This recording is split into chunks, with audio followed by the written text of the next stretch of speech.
With questions whenever you guys are ready. Hey, Coach, this is Trevor Gross from CUTigers.com. You just had one meeting with NC State this season, and you won 70-65 up there in Raleigh. Y'all were just 3 of 10 from the arc that game and had 16 turnovers. What do you remember about that game that enabled y'all to get the victory? You obviously remember the negative. I remember the positive. Hard-fought game. I thought we defended very well for most of the game. So long ago, it's hard to really, remember it all. Early in the year, both teams competing. I think we had some success inside a little bit. Came down to the end as it always does with Clemson and NC State. That day we were a couple points better. So, it was a big win for us early in the year and very good road win. Coach, what have you seen from your team? Joe Gorcha from WIS-TV in Columbia, by the way. What have you seen from your team over these last 4 games that gives you some sense that, hey, it's all starting to come together, all the adversity, we got something going now in the ACC tournament? Well, I mean, obviously it's nice. The wins are what give you confidence as much as anything is, flipping the script. We've had some games where we played well, but we didn't win. We had a couple games where we lost at the end. We won 2 close games last week. That was good. Got some great minutes for some young guys in the front court that hadn't maybe played quite as much. I think their experience and depth is critical. If you're going to make a deep run in the tournament, you're going to have to play a lot of guys. Obviously, with PJ still having a foot issue, we'll see how he does game to game. But I thought our guards have hung in there all year and been a little streaky shooting the ball. Hopefully they're going to play well and get hot for a week. But as much as anything, I think our guys have shown great resiliency and grit this year, just hanging through a lot of things. We were struggling there at 4-12 or something like that in the league and could have given in and, managed to piece it together and find a way to win our last 4. Brad, this is Matt. With PJ, do you expect him to start tomorrow? Do you know how many minutes he'll play? He might. I haven't decided. And I haven't decided about that either. Some of it depends again, he did some work today, but every day I got to kind of wait till I see the trainer in the morning and see how he feels and, what does he talk to me about, those kinds of things. Coach, you just mentioned it, having to need depth in this tournament, especially if you're going to win it 5 games in 5 days. How do you approach then, say, just the NC State game and then the next one when you have to manage bodies, but you also got to win the game that's in front of you? Yeah, obviously you can't worry about games down the line. You got to play the one you're in because if you don't win that one, you don't advance. So, but I'm sure we'll throw a lot of guys out there. It's what we've kind of been doing here recently. Hopefully our depth is going to be significant. And I think it helps keep our spirit, our morale in a good place as well. Hey, Coach, Seabron had 27 points against you in that one meeting. What can you do to try to contain him, or is he a guy he's going to get his? You just have to be able to stop everybody else.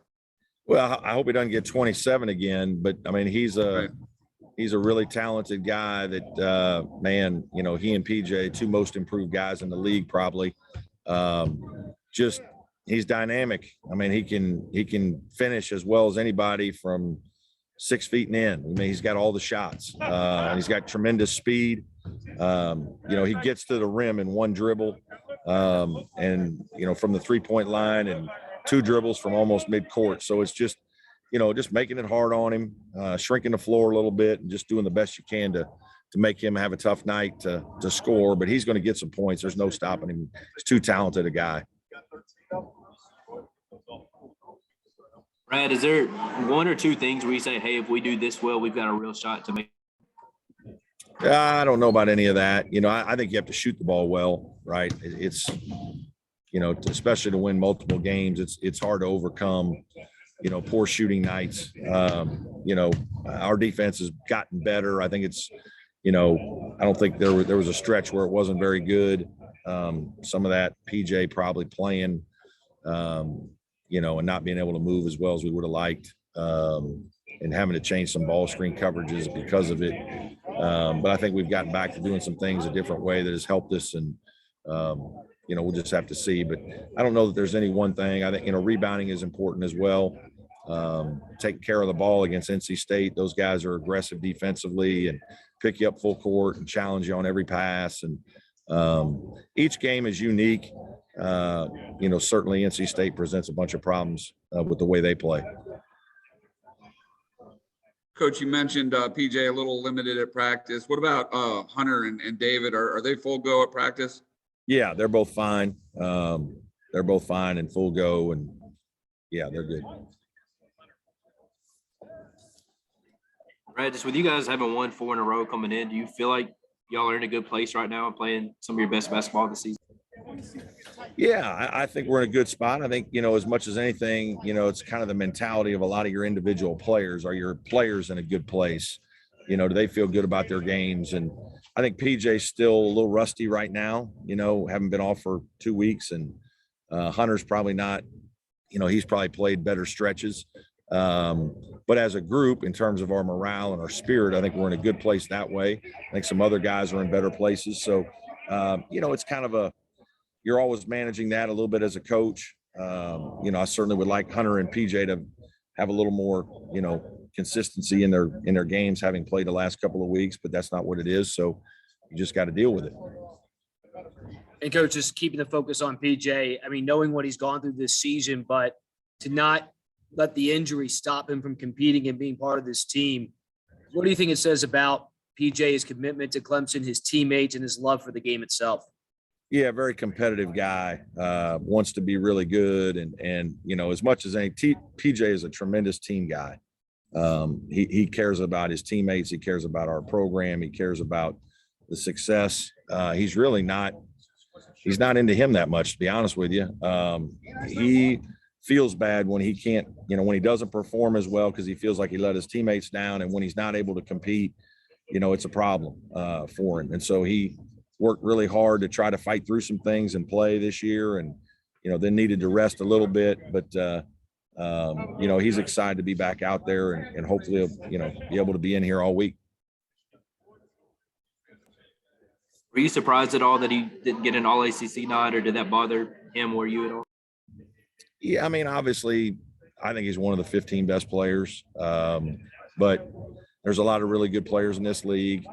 PJ's not the kind of guy that's going to really bother him that much, I don't think.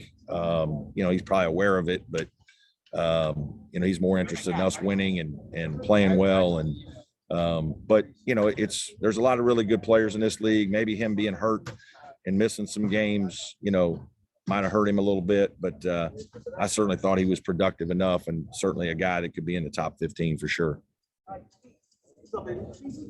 Probably have time for a couple more.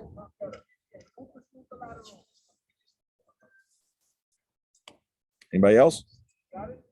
No? Okay. I'm good. Thanks, coach. Thanks everybody. Thanks, Brad.